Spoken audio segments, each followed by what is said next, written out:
V R Anoop ഇവിടുത്തെ ഇവിടെ ഇവിടെ എന്താണ് ഇപ്പം എം മുകേഷിൻ്റെ കാര്യത്തിൽ CPM എടുത്ത നിലപാട് വേറൊരു നിലപാടാണ്. അന്ന് MP ഗോവിന്ദൻ പറഞ്ഞത് വേറൊരു നിലപാടാണ്. അന്ന് ഈ പറഞ്ഞ അതിനുശേഷമുള്ള വാർത്താക്കുറിപ്പിൽ CPM പറഞ്ഞത് വേറൊരു നിലപാടാണ്. ആ നിലപാട് നോക്കി നിങ്ങൾക്ക് രാഹുലിൻ്റെ കാര്യത്തിൽ തീരുമാനമെടുക്കാൻ പറ്റില്ല ശ്രീ വി ആർ അനൂപ്. മുകേഷും രാഹുലിനെതിരെ പുറത്തു വരുന്ന ആരോപണങ്ങൾ തമ്മിൽ താരതമ്യങ്ങളില്ല ശ്രീ വി ആർ അനൂപ്. അല്ല, ഞാൻ താരതമ്യത്തിന് മുതിർന്നില്ലല്ലോ. താരതമ്യം ചെയ്യാനാണെങ്കിൽ മുകേഷ് മാത്രമല്ല, വേറെയും വളരെ കൃത്യമായ ഉദാഹരണങ്ങളുണ്ട്. ഹാഷ്മി, ഒരു കാര്യം ഞാൻ പറയാം. ഒരു മാധ്യമ പ്രവർത്തകൻ എന്നുള്ള രീതിയിൽ ഹാഷ്മി ഈ പറയുന്ന ഇരകൾക്ക് വേണ്ടി സംസാരിക്കുമ്പോൾ അതിനോട് ഞാൻ പ്രതികരിക്കും. തീർച്ചയായും അത്തരം ആശങ്കകളെ ഞാൻ കണക്കിലെടുക്കും.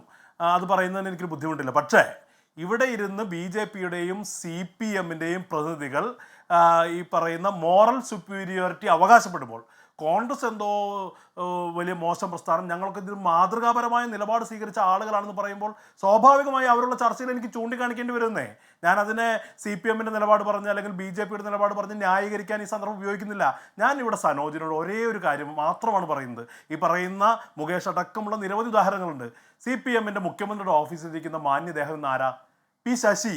അദ്ദേഹത്തിന് നേരെ ആ പാർട്ടിക്കകത്തു നിന്ന് പോലും ഉയർന്ന ആരോപണങ്ങൾ എന്താ? CKP പത്മനാഭൻ എന്ന് പറയുന്ന കർഷക സംഘത്തിൻ്റെ സംസ്ഥാന നേതാവായിരുന്ന മനുഷ്യൻ്റെ മകൾ മുതൽ DYFI നേതാവിൻ്റെ ഭാര്യയുടെ കാര്യത്തിൽ പോലും ഇടപെട്ട ഈ P ശശിക്ക് പിന്നീട് ഡബിൾ പ്രൊമോഷൻ കൊടുത്ത് മുഖ്യമന്ത്രിയുടെ ഓഫീസിൽ പ്രതിഷ്ഠിച്ച പ്രസ്ഥാനത്തിൻ്റെ യുവജന വിഭാഗത്തിൻ്റെ നേതാവാണ് സനോജ്. ഇവിടെ ഒരു വശത്തേക്ക് മാത്രം ഞങ്ങളെ സംബന്ധിച്ച് ഈ പാർട്ടിയുടെ പ്രതിപക്ഷ നേതാവ് ഉൾപ്പെടെ യുവജന പ്രസ്ഥാനത്തിലെ ആളുകൾ ഉൾപ്പെടെയുള്ള ആളുകൾ ഈ കാര്യത്തിൽ നിലപാടെടുക്കണമെന്ന് പറയാനുള്ള ആർജവമുണ്ട്. ഇവിടെ സനോജിന്റെ പ്രസ്ഥാനത്തിൽ ആരെയും അങ്ങനെ കണ്ടിട്ടില്ല. ഇവർക്ക് ശശിയെ പേടിയാണ്, പിണറായി വിജയനെ പേടിയാണ്. ഞാനൊരു കാര്യം പറയാം, ഹാഷ്മി പറയുമ്പോൾ ഞങ്ങൾ പ്രതികരിക്കാം, അംഗീകരിക്കാം. പക്ഷേ ശശിയുടെയും പിണറായി വിജയന്റെയും പ്രസ്ഥാനത്തിലിരുന്ന് ഈ സദാചാര ഗീർവാണം സനോജ് പറയുമ്പോൾ അത് അംഗീകരിക്കാൻ ബുദ്ധിമുട്ടുണ്ട്.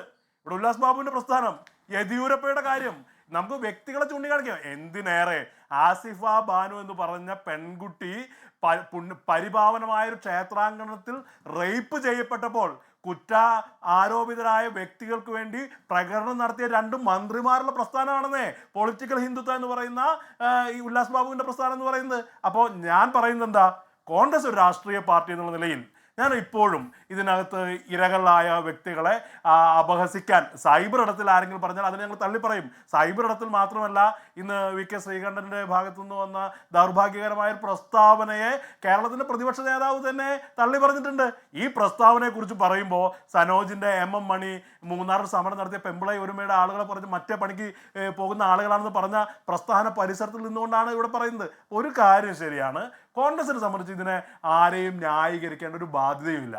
ഞങ്ങളൊക്കെ രാഷ്ട്രീയ പ്രവർത്തനത്തിൻ്റെ ഭാഗമായി ഈ ആവർത്തിച്ച് പറയുകയാണ്, രാഹുൽ ഗാന്ധിയുടെ രാഷ്ട്രീയം സംസാരിക്കാൻ ബാധ്യതപ്പെട്ട ആളുകൾ എന്നുള്ള നിലയ്ക്ക് രാഹുൽ മാങ്കൂട്ടത്തിലല്ല എത്ര ഉന്നതനായ നേതാവാണെങ്കിലും വ്യക്തിപരമായി തെറ്റ് ചെയ്തിട്ടുണ്ടെങ്കിൽ പരിരക്ഷിക്കേണ്ട ഒരു കാര്യമില്ല.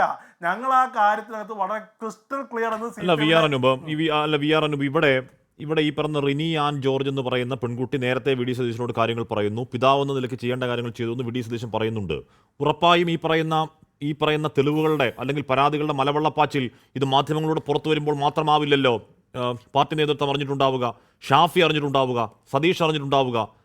അപ്പൊ രാഹുൽ ഈ പറഞ്ഞ അധികാരത്തിന് ചെയ്തു കൂട്ടിയതിന് പാർട്ടിയുടെ പിന്തുണ ഉണ്ടായിരുന്നു പറയേണ്ടി വരില്ലേ ശ്രീ വി ആർ അനൂപ്? ആ പാപത്തിന് ആര് പരിഹാരം ചെയ്യും? അത് രാഹുൽ മാങ്കൂട്ടത്തിൽ MLA സ്ഥാനത്ത് ഇറങ്ങിപ്പോയാലും ആ പാപത്തിന് പരിഹാരമാവോ അനൂപ്? ഒരു സിസ്റ്റം എന്നുള്ള നിലയിൽ, ഒരു സംവിധാനം എന്നുള്ള നിലയിൽ, ഒരു സംഘടന എന്നുള്ള രീതിയിൽ ഞങ്ങൾ സ്വീകരിച്ച നിലപാടെന്താ? ഈ പരാതിക്കാരിയായ പെൺകുട്ടി, പരാതിക്കാരിയായ യുവതി റിനി, അവർ പറഞ്ഞത് എന്താ? ഈ പരാതി ഉന്നയിക്കുന്ന സന്ദർഭത്തിൽ അവർ പറയുന്നത് എന്താ? എനിക്ക് കോൺഗ്രസ് പാർട്ടിയിൽ വിശ്വാസമുണ്ട്, VD സതീശൻ എന്ന് പറയുന്നത് എനിക്ക് പിതൃതുല്യനാണെന്ന് പറയുന്ന ആ ഇരയാണ് പറയുന്നത്. അവർക്ക് വിശ്വാസം നഷ്ടപ്പെട്ടിട്ടുണ്ടായിരുന്നെങ്കിൽ അവർ പറയുമോ?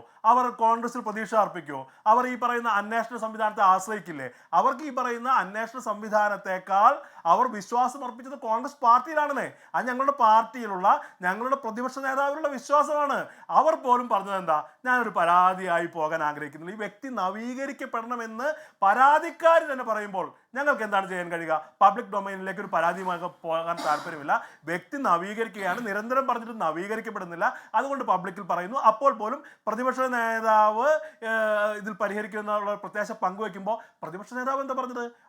ഈ ആരെയും സംരക്ഷിക്കുന്ന സമീപനം സ്വീകരിച്ചില്ല. പ്രതിപക്ഷ നേതാവ് വളരെ കൃത്യമായി ആ കുട്ടി എന്ന് പറയുന്നത് എനിക്കൊരു മകളെ പോലെയാണ്, മകളുടെ കാര്യത്തിൽ പരാതി എന്താണ് ഉണ്ടാവുക? ആ ശരി തരത്തിൽ ശരി പ്രതികരണം റിനി നടത്തി തുടക്കമിട്ടതേ ഉള്ളൂ. എന്നുള്ളതാണ്. റിനി തുടക്കമിട്ടപ്പോഴേക്കും പിന്നെയും വരികയാണ് ശബ്ദ സന്ദേശങ്ങൾ. അതും ഈ പറയുന്ന പെൺവേട്ടയുടെ നേർസാക്ഷ്യമാകുന്ന ശബ്ദ സന്ദേശങ്ങൾ. ഒന്നല്ല, പലയാവർത്തി ഇനിയും ദാ മല പോലെ വരാനിരിക്കുന്നു എന്നാണ് പറയുന്നത്. MLA ആ സ്ഥാനത്ത് നിന്ന് പിടിച്ചിറക്കി വിടാനാണ് കോൺഗ്രസിന് നല്ലത്. ശ്രീ വി ആറിനും